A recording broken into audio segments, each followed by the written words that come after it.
Hey guys, I'm Morthadon, and we are back for Seven Deadly Sins, episode 3 of Revival of the Commandments. Last episode we had a bit of info about, or not really info, we had some teaser stuff with Gowther, right?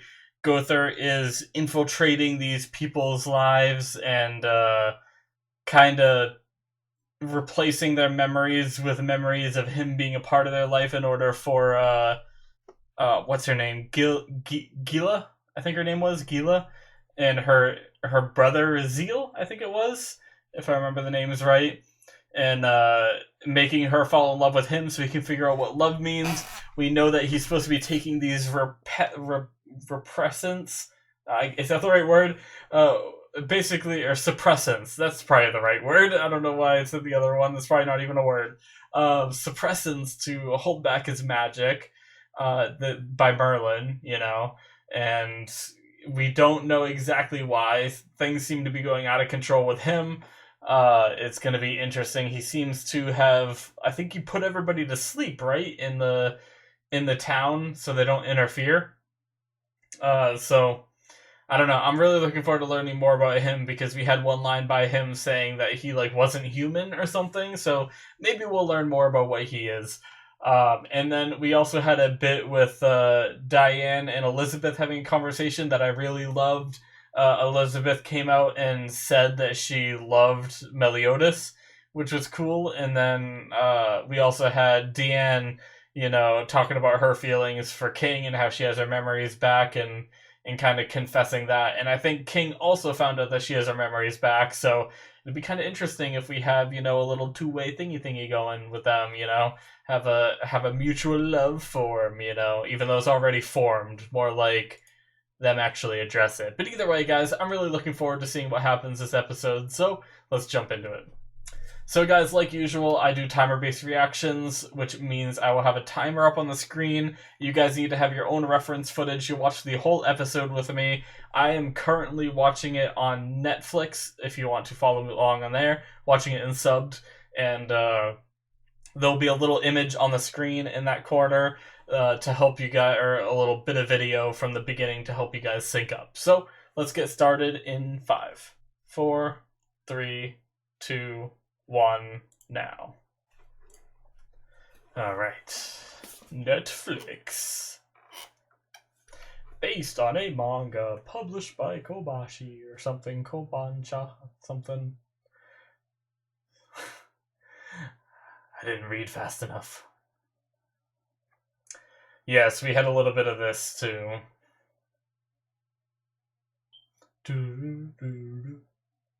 And that too. We had a lot last episode, actually. A lot of different things.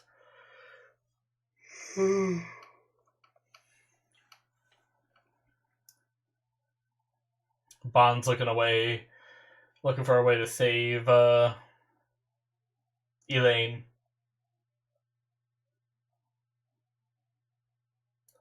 Blackout. Everybody's out.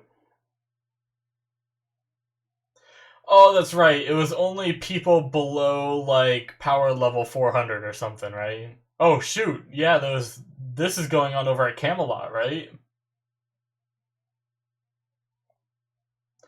What the heck is that thing? Oh. Opening time.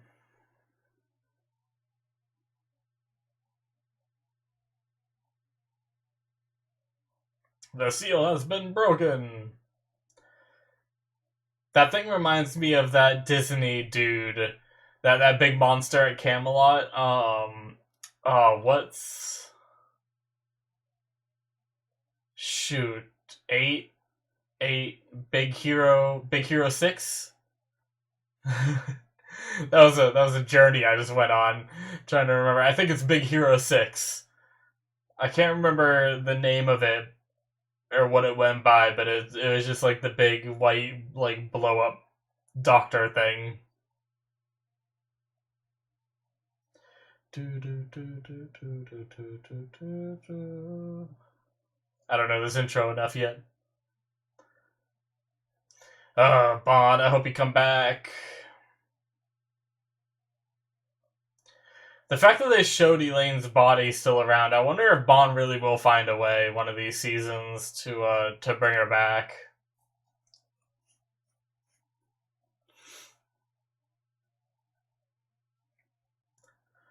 That guy looks pretty cool. He's very like simple, but I kind of like it. Sometimes I'm not the biggest fan of like the very elaborate, designs for bad guys. So I kind of like the way, like that purple thing with a million faces. It's a little extreme, You can't relate to it as much as you can like some other bad guys, which is why I kind of like the generic look of that one dude.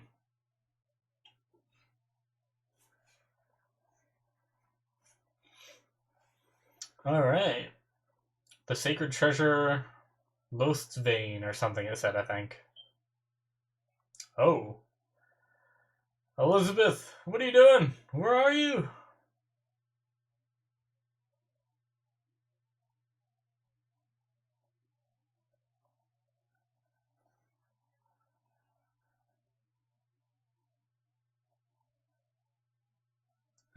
Is she dreaming again or something?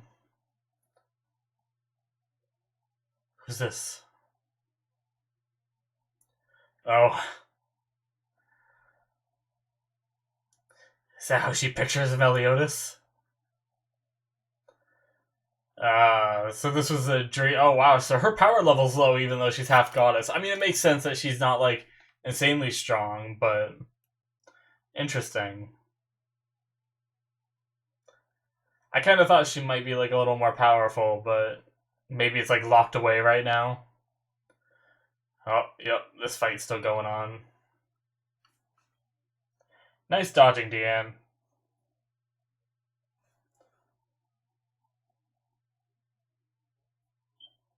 Damn.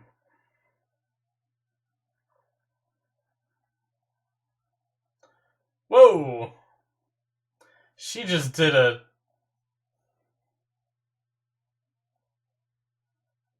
Oh, yep, he has the sacred treasure though. She just did like a jutsu. Oh, hijacked him. Not good. Just punched right through him. Jeez. They were just rebuilding! Now everything's getting wrecked again. Come on. Oh. What's he doing?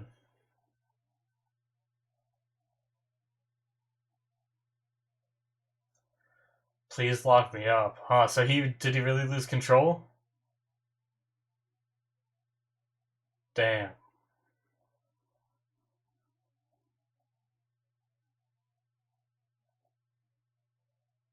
Alright. Whoa. That looks crazy.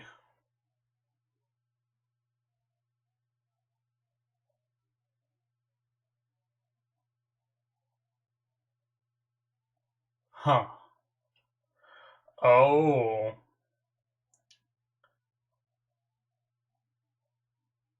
Is that the hole that Meliodas left? 30,000 feet deep. Damn.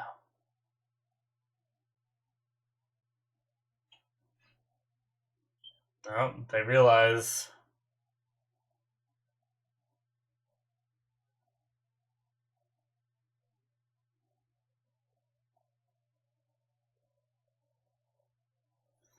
Oh, we're getting a bunch of names here. Brother.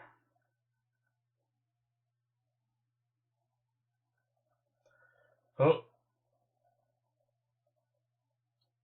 He had undid it, I guess.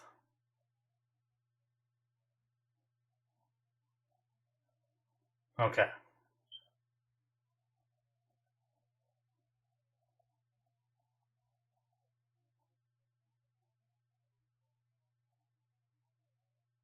God damn it.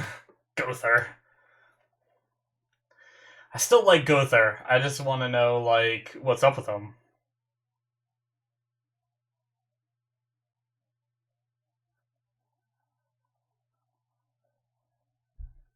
No right to blame him. Why? Weak will, huh? Blaming yourself? Don't do that.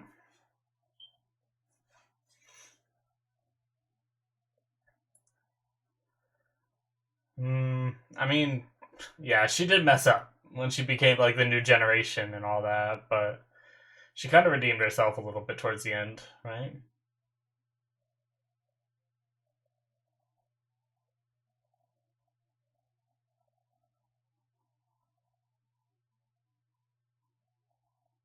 Hmm.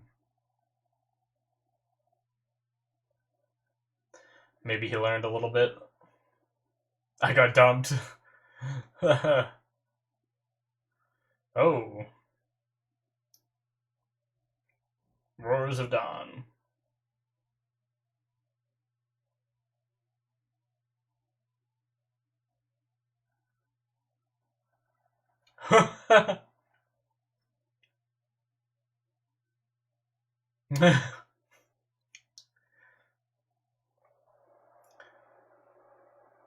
Ah,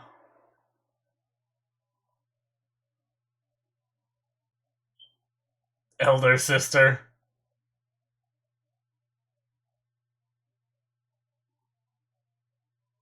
I was gonna say he's in love, but then he called her elder sister, so I don't know about that now.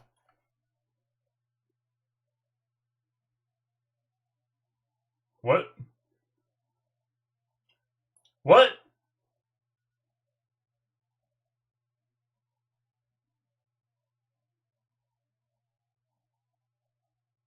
His original form is a doll? What? Created by a great magician. What? Holy crap, a magician was able to make someone that powerful? Like as powerful as one of the seven deadly sins? That's insane. How strong was that guy?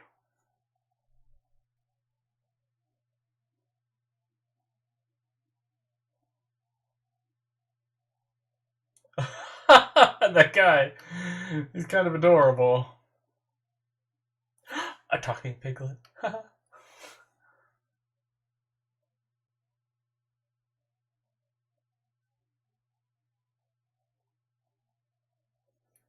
Huh. So even Meliodas didn't know, huh?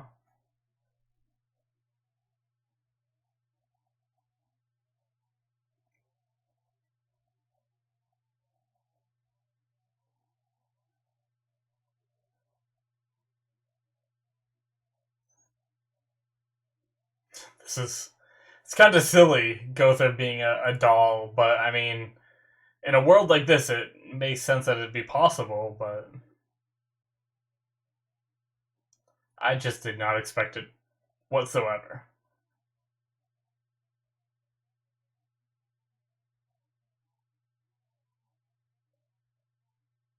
Uh oh. Uh oh. Gowther doing stuff still?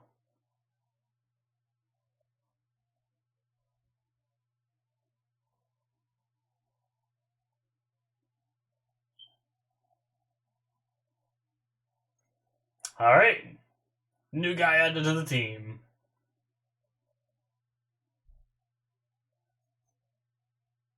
I think Meliodas is just trying to protect her. Yep. That wording. No reason to put you in danger.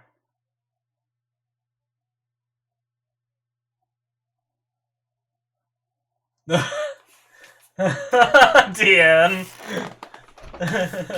You bugger!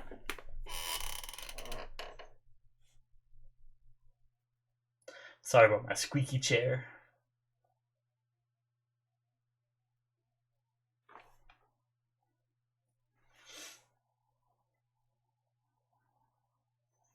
This guy's so big and like lanky.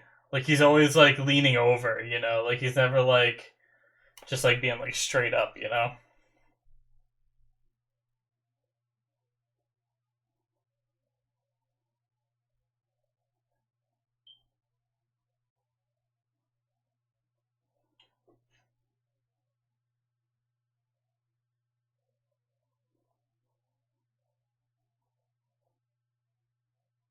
Hmm.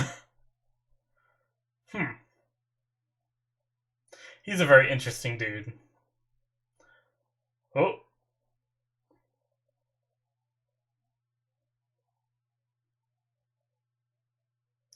okay. Cool, they're going to Camelot. Nice. Oh, oh, teleport. I hope Hawk's mom's okay. Or right, it was Hawk's mom is what the big one, the big green one was called, or is it Hog's mom?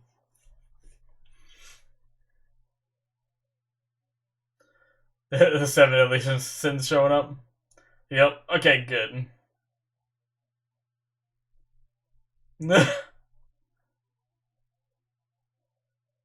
That transition with the sound. There's a bunch of them. This is silly.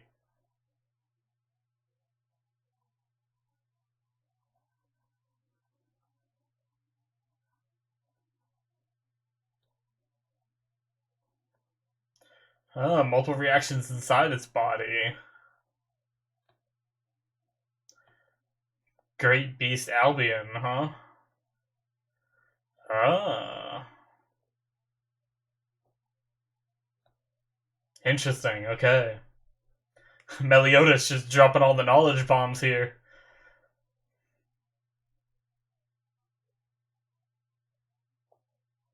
Jeez.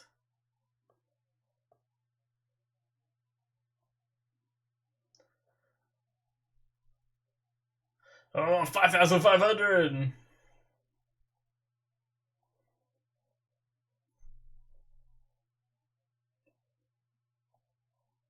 Alright.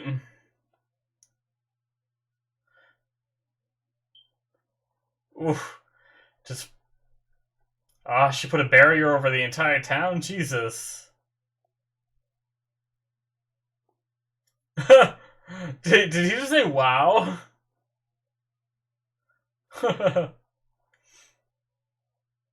Yeah. Oh, geez. But he used two hands that time. Oh. Okay. And with that, it's gone. Shit. You gotta do something. Do something more. Oh, I can breathe fire.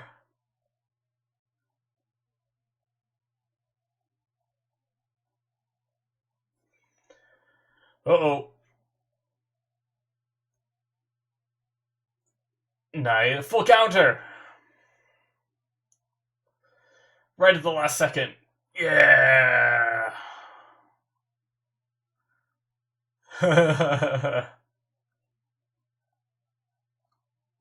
A miracle? He knows about full counter.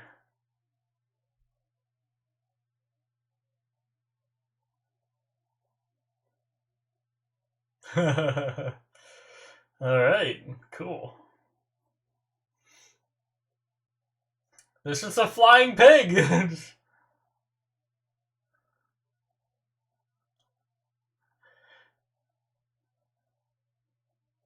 Oh, jeez. Gotta be careful. Oh. Uh.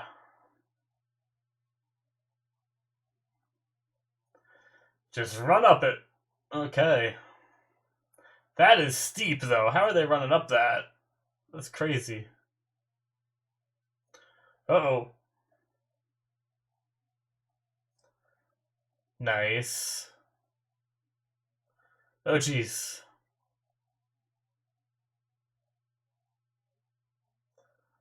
Oh, shit.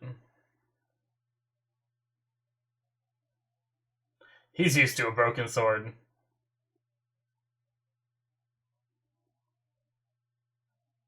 Damn.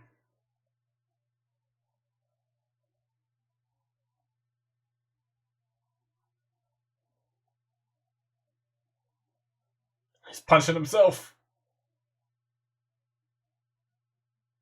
Return that to you. Whoa! Oh, that's his sacred treasure? Oh. Meliodas with a sacred treasure.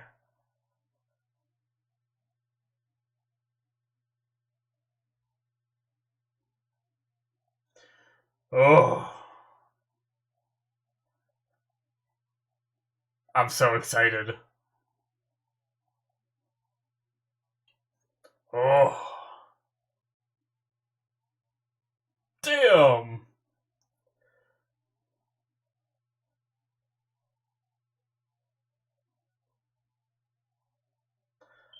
Nice clean slices. Oh shit, it's evolving. Cannons are... They look like cannons, not horns. Yep, those are cannons.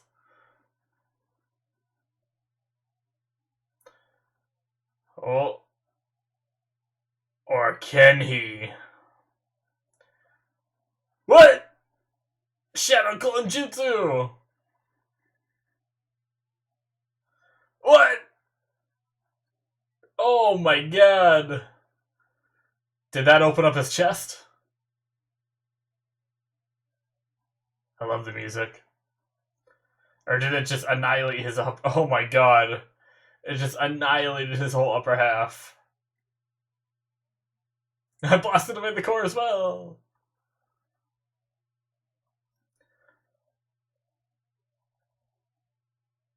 Explain.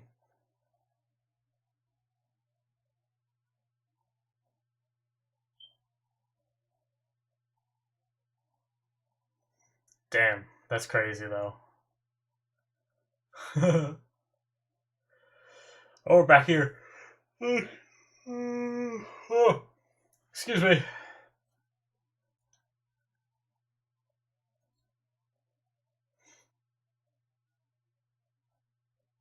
Going home. Well, this is technically his home. Going back to his fence, I suppose.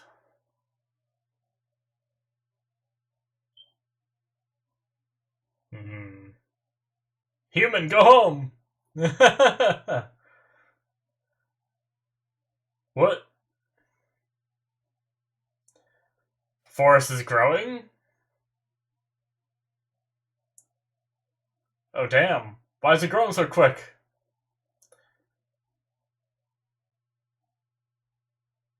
What is she doing? Just jump down.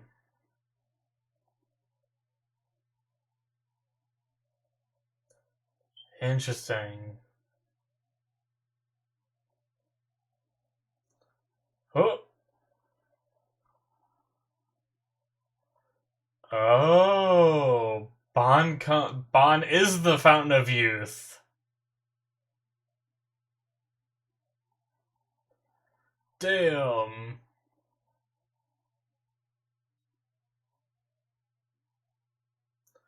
So he uses his own blood to help grow the forest faster. Interesting.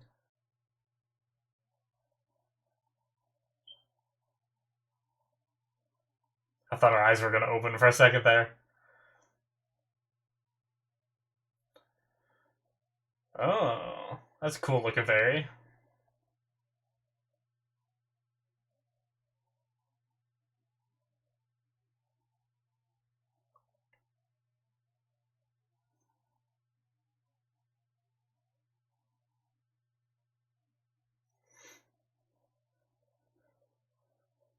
Hmm.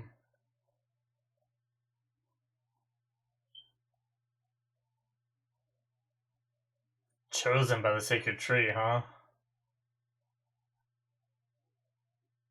You lowly human. Oh.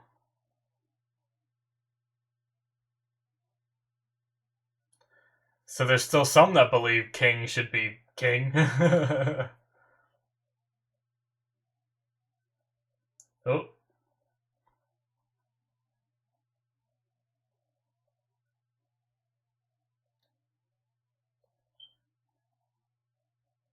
Uh-oh.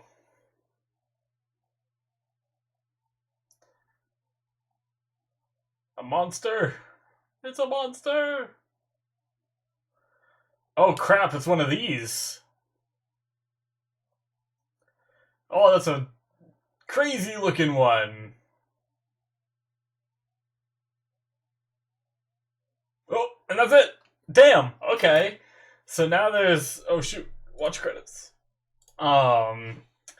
So there's another one of those attacking the fairy forest. I mean, I guess it's. You know. I guess it makes sense, right?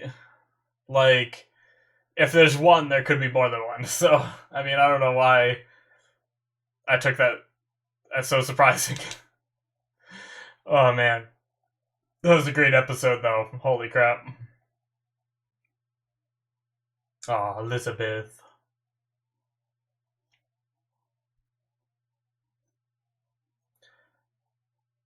I like this ending. I think I talked through it last time, or maybe I just talked a lot.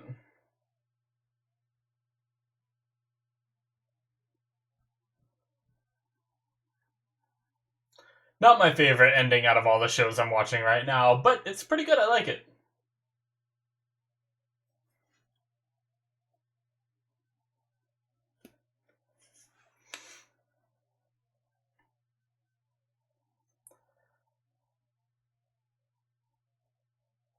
Ooh, I like this bit. Not just because it was in English. No, I just like the way it flowed. Cool. All right. So, that is the end of episode 3, guys. Good stuff. That was a good one. So, we have an answer as to what Gowther is. He is a doll, apparently, that was given magic or something like right? Was he turned in, he wasn't turned into a person, right? Because I mean, he was turned into a person, but I don't think that was like the only thing, because now that he's a doll again, I think he still has magic, right? It's just weakened after he did like the blackout curtain and stuff like that. So interesting. So this great magician blessed this doll with like enough magic to make it powerful enough and self-sustaining, right? Because it's not like that great magician is constantly flowing magic into him, you know? And enough to give him a power level, equal to that of a seven deadly sin, which is crazy. There's some of like, the top fighters in the world, which I mean, it leads me to believe that the magician must be like Merlin, but way stronger, you know? I imagine just to be able to turn a doll into something that powerful, you have to be pretty powerful yourself. I mean, I guess it doesn't have to be that way, but it seems most likely. I wonder if we're ever going to learn who that magician is, because now that's what like. I wanted to know what Gowther was, and now I really want to know what the heck, like, what made Gowther. That's crazy. But interesting. So I guess maybe like over time his magic goes out of control. That's why he needs to suppress it with either the armor that Merlin talked about or those pills. And if not, like, because he's a doll, he just does some like inhumane things because he doesn't have the emotions that a human has because he's a doll. That's something that I never would have guessed, right? Like, I was guessing like maybe he's a goddess, maybe he's some other race, because he said he wasn't human. I never would have thought that he was like an inanimate object given life, But I mean, that's cool. I always love when it can be something that I didn't expect, and that's pretty fascinating. I really want to learn more. That's like my biggest takeaway from that. But I completely forgot when we started this episode that his blackout curtain only affected like people with lower power level than like 400, I think it was. We did see that last episode, but I had just forgotten. So Meliodas and Deanne and all of them were fine. But yeah, interesting. I will say, I liked. I did like, even though he's like weird looking, I did like the dude with the mask. I can't remember his name, but he had a very unique personality, right? He almost he almost sound like feminine in a way, the way he behaves. There's nothing wrong with that. It's just it was honestly kind of adorable just the way he acted, right? Like it's kind of funny, but yeah, he's a pretty cool character. I mean, pretty likable from the get go. He's I feel like my first impression of him because of the mask was like, I don't trust this guy and I don't really like this guy. But after this episode, it's not all about the mask. It's about what's behind the mask, and we all have our preconceptions based off first appearance, first look and stuff like that. But yeah, he's pretty cool. And then I thought they were gonna go on like a journey to go to Camelot, right? Like I don't know why I expected this thing where like, Hawk's mom's gonna be like walking and they're gonna be stopping at places and maybe it'd be like an episode or two until they made it to Camelot or something and we'd see them on their journey. Just doing stuff, but nope. It's just like Merlin. We need to get there, and poof, teleport. Or I guess she said we need to get there right now. Um, and just poof, they're there. And just seeing Meliodas in action and getting his sacred treasure back, that was just so cool. I mean, obviously, based off the title, I knew we were gonna have a sacred treasure in this episode. I thought maybe that was gonna be the name of Gowthers or something, but or maybe it was like I also thought maybe it'd be the name of Deanne's because I don't know if we know the name of Deanne's. I think we maybe learned it in the first season. I just don't remember it. So I thought like maybe it'd be that, because they were, in a heated battle, but nope. Friggin' Merlin was able to buy back his Meliodas's holy weapon or sacred treasure is the right word. And he was able to. I wonder if that's like actual clones. Like he pretty much did shadow clone jutsu, right? I made the joke, but as far as we can tell, he just made like 8 of himself, and then they all did full counter. So they all have some kind of tangible element, right? They're not just visual clones, like illusions to trick people. They're tangible enough to do full counter themselves. So does he divide his power up 8 ways? Or are they 8 as strong as him, but maybe the clones are like shadow clones where they can be taken out easily? Like one little like scratch and they poof. I don't know. Like, what's the limit to it? I want to know more. Like, there's so much I want to know. When it seemed like Meliodas was gonna explain and then they cut away, I was so upset. But he just blasted that Albion to dust. Like, just destroyed it like it was nothing. And that had a power level of 5,500. So, Meliodas was only 4,000 something. I wonder if Meliodas's power level goes up with his sacred treasure, right? Like, I wonder how much equipable items affect your total like power level. If they're gonna get into power levels in this show, which I thought they were goofing off at first with it, but they seem to be really, digging it in. Blackout Curtain affects people under 400. Gowther in this fight said, your strength is 950, as expected from a giant. Didn't expect you to be as close to the captain, stuff like that.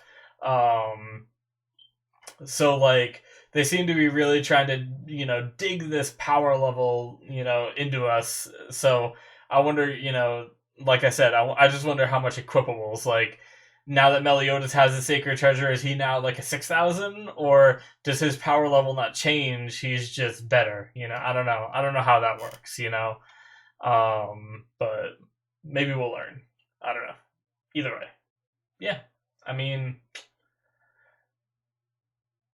I like how there's some history, right, between Arthur and Meliodas, because it seemed like he was like at some point, or like right when he finished. No, it was right when he appeared. Arthur knew about Full Counter and then said, "Hey, is that you, Arthur? Long time no see," or something along those lines is what Meliodas said. And you could just tell that they knew each other. I wonder if like when they met, especially because Arthur looks so young.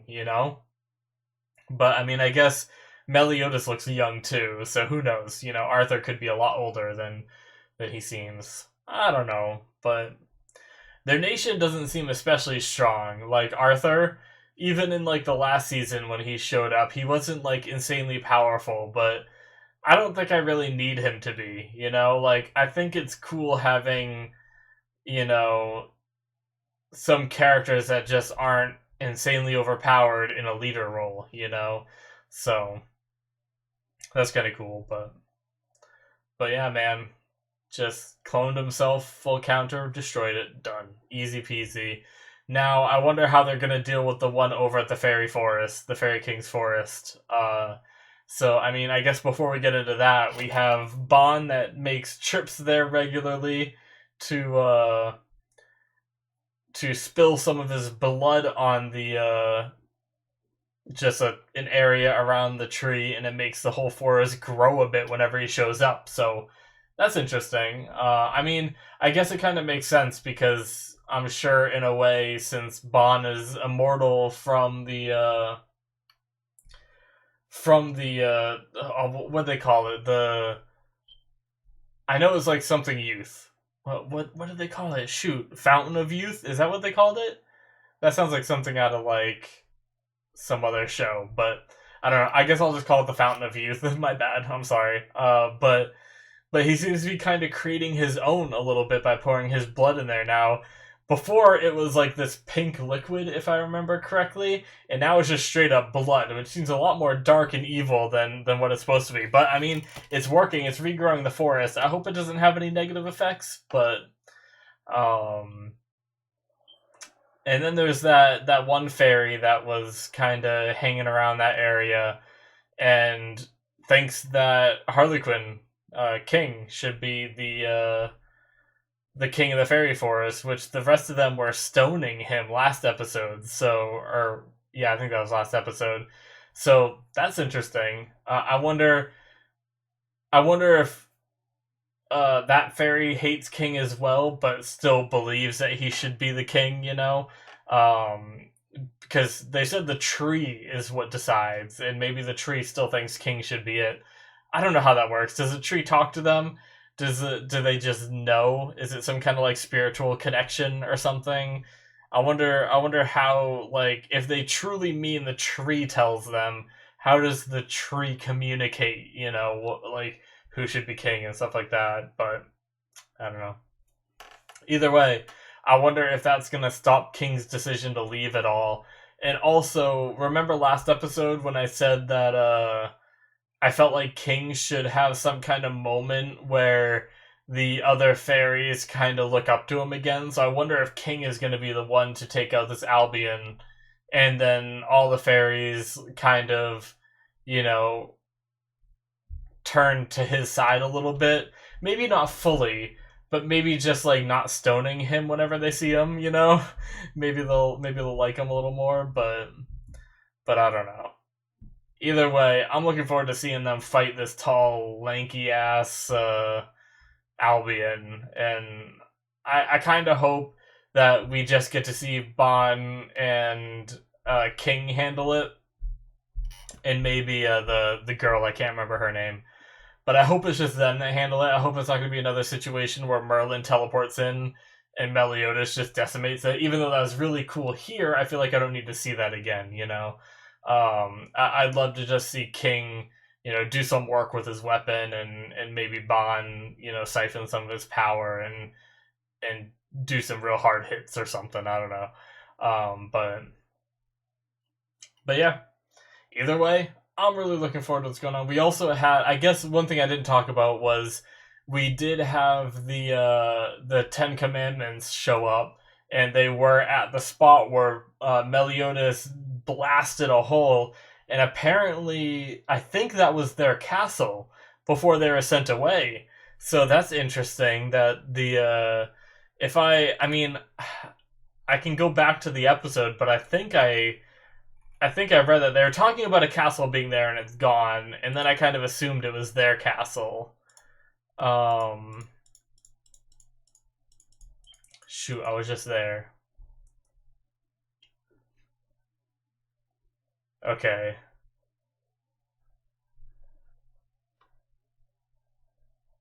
Okay, no, brother was the end of their conversation. Crap.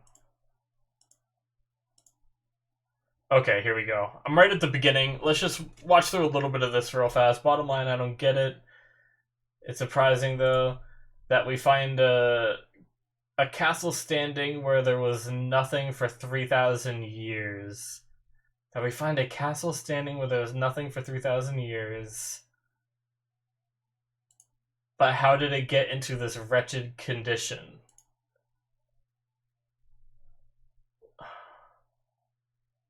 I'm trying to figure out what he means by that.